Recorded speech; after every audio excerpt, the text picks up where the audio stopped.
bienvenue dans J'aime la tech, l'émission qui s'intéresse aux technologies en entreprise. Et on va parler d'un sujet qui concerne beaucoup d'entreprises, c'est la gestion des infrastructures IT. Alors dit comme ça peut faire un peu peur, hein, mais vous allez voir qu'il y a plein de choses passionnantes qui se cachent derrière cet intitulé. Avec deux invités, nous en parlons. Bonjour Stéphane Ascoët, président du groupe Gility. Bonjour. Et à vos côtés, Jean-Luc Berrier, directeur des alliances et marketing également chez Gility. Gility qui est un grand acteur de la gestion des infrastructures IT.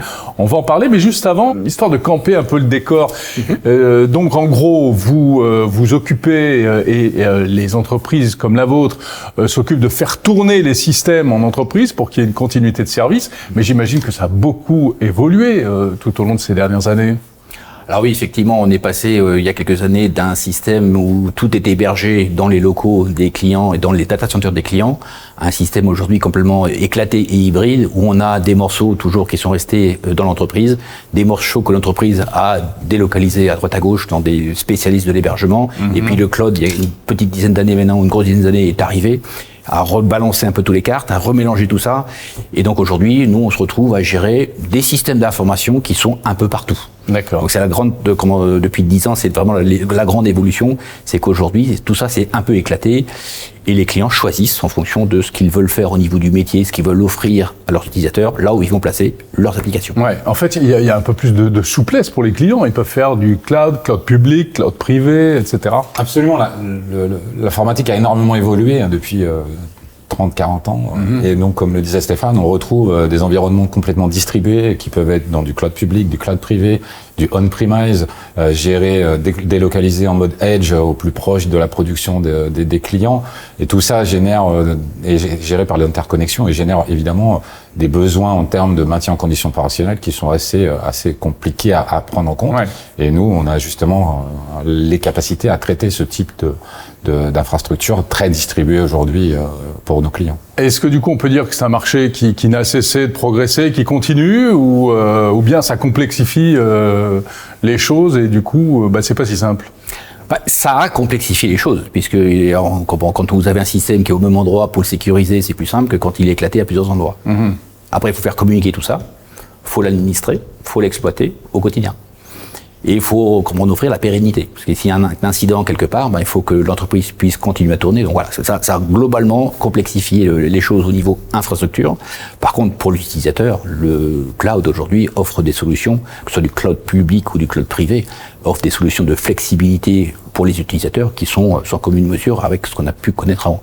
Donc, pourquoi est-ce que le cloud n'a pas tout balayé finalement? Alors, le cloud n'a pas tout balayé pour deux raisons, je pense. La première, c'est que c'est parfois compliqué de tout mettre dans le cloud, puisqu'on a besoin de puissance de calcul et d'échange d'informations entre là où est l'applicatif et l'utilisateur qui sont parfois conséquents. Donc les flux sont parfois compliqués à gérer en termes de volume et à faire passer sur Internet en termes de volume. Puis le deuxième, c'est le coût. Le coût, il y a des applications qui sont dans le cloud qui permettent beaucoup de flexibilité, beaucoup de nouveaux usages pour les utilisateurs. En termes d'exploitation et de transfert de données entre là où ils sont et l'utilisateur, il y a un coût non négligeable à prendre en compte. Donc ces deux éléments font que ça permet d'offrir plus de flexibilité et de solutions pour l'utilisateur final, plus de complexité à gérer, parce que aujourd'hui, ce sont des systèmes aujourd'hui qui sont complètement éclatés, donc faut les gérer. C'est pour ça que souvent les startups qui démarrent avec du cloud, parce que c'est très rapide à mettre en œuvre, c'est scalable, mais au bout d'un moment, on s'aperçoit que ça peut coûter très cher, finalement. Généralement, vous avez raison, c'est que dans la phase de démarrage, on va plus facilement aller dans un cloud public et au fait de la croissance de système d'information, on va plutôt commencer à rapatrier certains éléments, puis ils vont venir se poser aussi, hormis la sécurité, les problèmes de gouvernance, de coûts. Donc le DAC, Patriot Act, tout ça sont des choses où les gens commencent à y faire attention. La souveraineté redevient dans l'air du temps. La tendance aujourd'hui, c'est un peu de réintégrer, de réinternaliser tout ça en fait. Alors aujourd'hui, la tendance, quand on discute avec les analystes, c'est qu'il y a ce qu'on appelle la rapatriation, donc, excusez-moi le terme, donc qui est le choix de rapatrier certains workloads, c'est-à-dire certaines charges de travail du système d'information en mode local, donc qu'ils soient hébergés ou on-prem chez les clients directement pour justement pallier ces problèmes de performance, coût et souveraineté des données qui sont souvent critiques aujourd'hui. Moi, je dirais pas que le cloud va diminuer. Je pense que c'est pas vrai. Le cloud va continuer de grossir. Il grossira moins vite. La croissance dans le cloud grossira moins vite que ce qu'on a connu sur les dernières années. Mais ça va continuer à grossir. En parallèle de ça, comme de toute façon, la masse d'informatique et d'IT, d'infrastructures globales à gérer explose et va continuer d'exploser. Là, on va parler dans les prochaines années, voire dès cette année, beaucoup d'entreprises vont s'attaquer à l'impact de l'AI sur le système. Ça va générer de nouveaux usages, ça va générer de nouvelles infrastructures qu'il va falloir gérer. Donc, le cloud continue de grossir. Les infrastructures en local, si elles nécessitent de la puissance, de la capacité, de la sécurisation, vont rester proches de l'utilisateur. Donc voilà, on continue sur les deux en croissance. Alors, comment est-ce que vous adressez tout ça, qui est finalement assez compliqué? Si je suis une entreprise et que j'ai, par exemple, à la fois du cloud, à la fois du cloud privé, des installations, etc., puis même parfois des installations anciennes, vous pouvez m'aider à ce que tout cela continue à fonctionner? Ah bah tout à fait, parce qu'on est justement, c'est la spécialité de Gility, c'est d'être capable d'accompagner le client de la conception d'un besoin qu'on va transformer en solution d'infrastructure, qu'on va même pouvoir mettre en production. Après, on va pouvoir la maintenir en fonction du besoin de l'entreprise. Il y a des entreprises qui ont besoin de beaucoup de puissance renouvelée assez régulièrement pour supporter les évolutions des applications. Et puis il y a des entreprises qui veulent au contraire avoir un système qui est fiable pendant 5, 10, 15, voire 20 ans. Donc vous continuez à maintenir des systèmes qui ont 20 ans? Oui, et un peu plus. Donc, on a chez nous des compétences, des collaborateurs qui ont des compétences sur des très vieilles technologies et en même temps sur des très nouvelles technologies. Et on a tout le matériel, tout qu'on appelle les spare parts, le matériel de remplacement qui permettent de réparer le très moderne et puis parfois des choses qui sont hors d'âge. Donc c'est une de nos spécialités justement d'être capable d'offrir un service complet au client du très moderne jusqu'au très ancien. Et puis alors, il y a une dimension qui est importante pour beaucoup d'entreprises aussi, c'est la durée de vie, la durabilité, le recyclage, etc. Ça vous prenez en charge également? C'est un peu l'ADN aujourd'hui de Gility sur l'éco-responsabilité et tout ce qui concerne la partie réduction de l'empreinte carbone. On voit, Stéphane parlait de l'IA. L'IA, c'est pas très green, on va dire, entre guillemets, ça va générer. Donc, pour l'instant, c'est pas green. Voilà, apparemment, ça s'améliore. Les modèles vont devenir de moins en moins gourmands, etc. Mais bon.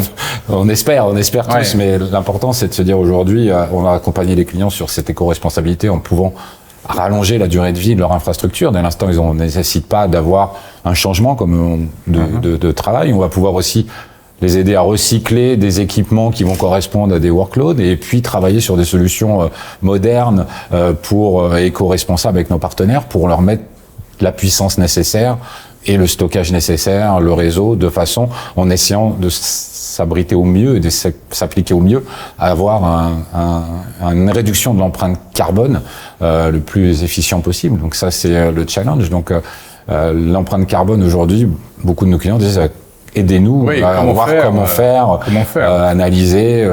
Parce que les vieux systèmes, en général, on sait que c'est pas terrible, justement, en termes de déperdition, de consommation énergétique, etc. Les vieux systèmes rendent un service, donc ils seront là pour finir de leur belle vie de rendre ce service-là. Après, effectivement, les infrastructures et les constructeurs maintenant prennent en compte l'efficacité énergétique de leur système. Donc on a plutôt tendance, quand on propose de nouvelles solutions à nos clients, à choisir dans les catalogues des constructeurs les équipements qui sont les plus économes en énergie.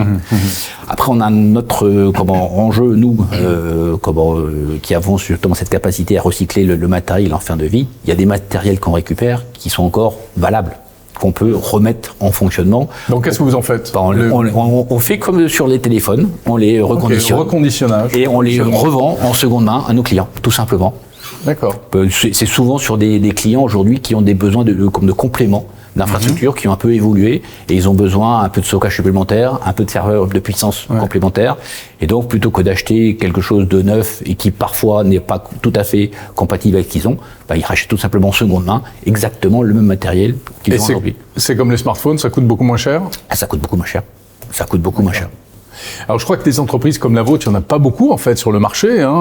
Donc vous êtes parmi les acteurs vraiment dont ont réellement besoin les entreprises. Quelles sont les demandes aujourd'hui que vous observez, les tendances? Alors on a évoqué un peu comment les choses, l'architecture grosso modo, mais est-ce que vous identifiez des préoccupations majeures? Je sais pas, c'est quoi? C'est moi je veux faire de l'IA, moi je veux axer sur la cybersécurité, etc.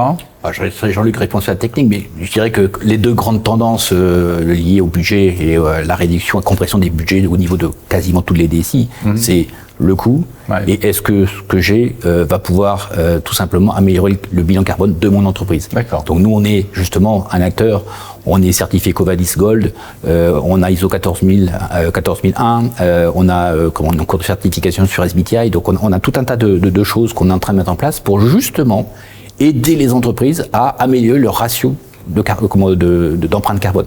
Donc ça, c'est vraiment les deux éléments. Si je prends les deux éléments très généraux et génériques qu'on nous demande, c'est aidez-moi à réduire mon empreinte carbone et aidez-moi à gérer mon budget.